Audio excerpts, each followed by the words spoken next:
Welcome to the Slop Farm. Enjoy the video.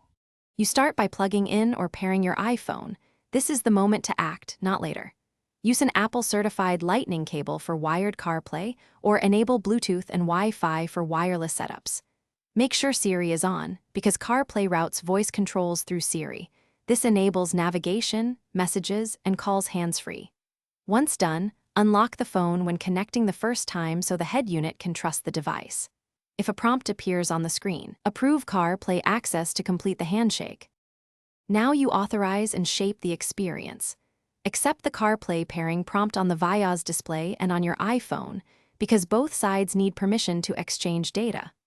Once paired, open iPhone Settings General CarPlay and select your Vios to reorder apps and set preferred navigation. This reduces distraction while driving. Test core apps like Maps, Phone, and Music to confirm audio routing and steering wheel control responses. If voice or media buttons don't match, remap or repair to fix control assignments immediately. Finish with quick drive-ready checks. Confirm that navigation voice guidance plays through car speakers and that incoming calls route correctly. This prevents surprises on the road. Make sure your phone rests securely. Often landscape orientation provides best display fit, and enable Do Not Disturb while driving to suppress distractions.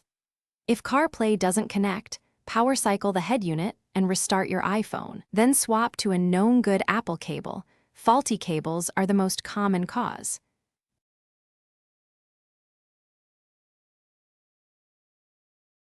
Thanks for watching. Consider subscribing if we helped you today.